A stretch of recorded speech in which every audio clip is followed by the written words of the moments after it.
श्री हरिवंश महाराज जी, आपके चरणों में कोटि कोटि प्रणाम। महाराज जी, पिछले 1.5 वर्ष से सत्संग एवं एकांतिक वार्तालाप नियमित रूप से सुन रही हूँ। भगवान के नाम की महिमा, धाम की महिमा, लीला गायन की महिमा आपके श्रीमुख से सुनकर नियमित नाम जप करने का प्रयास करती हूँ। महाराज जी, मैं योग मार्ग एवं भक्ति मार्ग में सामंजस्य किस प्रकार स्थापित करूँ, कृपया मार्गदर्शन करें। योग के विषय में आप क्या जानते हैं? महाराज जी, क्रिया योग। क्या क्या आप क्रिया करते हैं? कितने घंटे पद्मासन में बैठ सकते हैं? कितनी देर सिद्धासन में बैठ सकते हैं? महाराज जी, बड़ी मुश्किल से आधे घंटे। तो वो बैठना थोड़ी मानते हैं। 48 मिनट बिना हिले डुले शुरू करे तब तो प्रारंभिक साधक माना जाता है।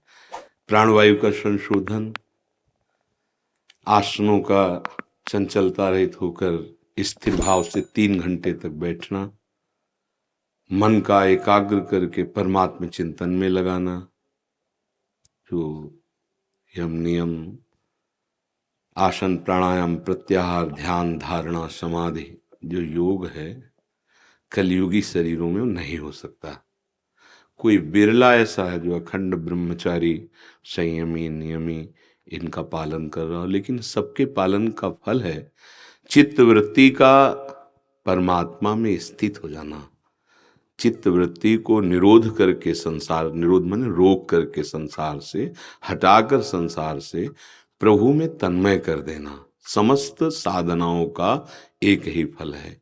गोस्वामी तुलसीदास जी बिल्कुल सरल भाषा में लिखते हैं, सब साधन कर यह फल सुंदर, प्रभु पद पंकज प्रीति निरंतर।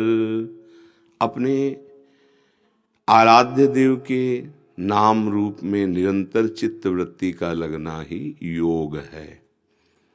शरीर की क्रियाओं को केवल योग नहीं कहते हैं।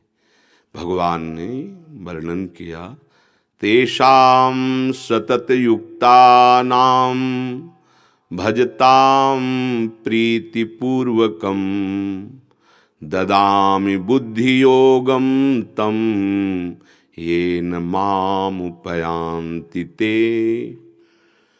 तेषां सतत युक्तानां, जो सतत मेरे से युक्त होकर निरंतर मेरा भजन करता है, मैं उसे योग प्रदान कर देता हूँ। बुद्धि योग अर्थात बुद्धि परमात्मा में अविचल भाव से स्थित हो जाती है। जो योग का अंतिम परिणाम है वो समाधि है।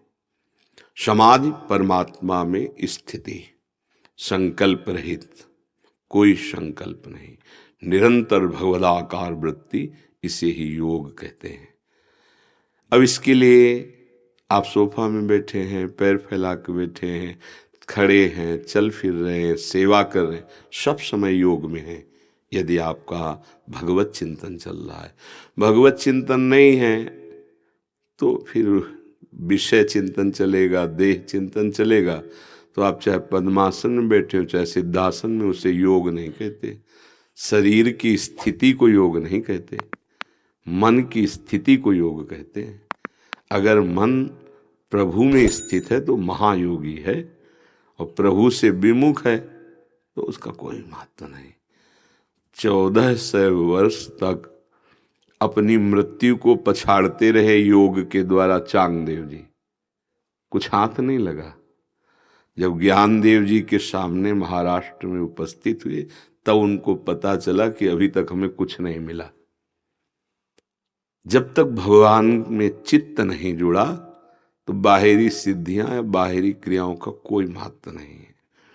तो हमारी तो राय यही है कि आपका शरीर, आपका मन, आपकी एक एक वृत्ति प्रभु को समर्पित हो जाए, यही योग है। क्या? शरीर से समाज की सेवा, परिवार की सेवा, भगवान की सेवा जो बने वो भगवद अर्पित करो और खूब नाम जप करो। चित्त को प्रभु में बार बार जोड़ो, इसी का नाम योग है।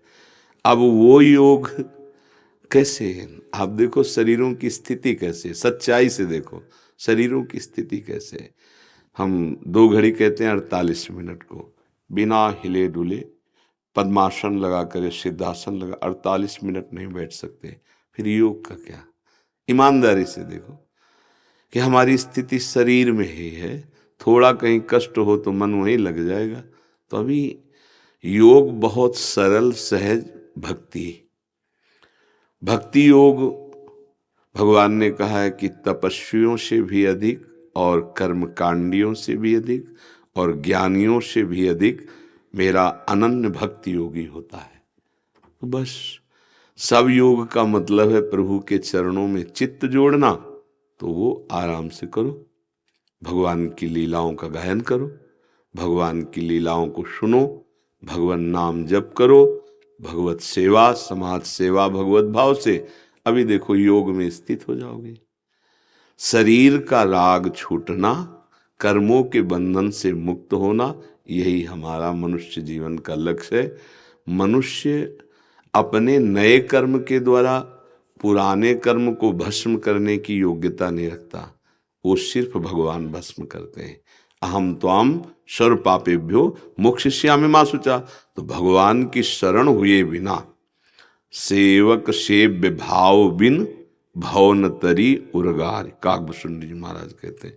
तो स्वयं सेवक बन जाए, भगवान को स्वामी मान ले, खूब नाम जप करे और हर कर्म उनकी सेवा की भावना करके समर्पित कर दे, योग को प्राप्त हो जाएगा। ठीक है।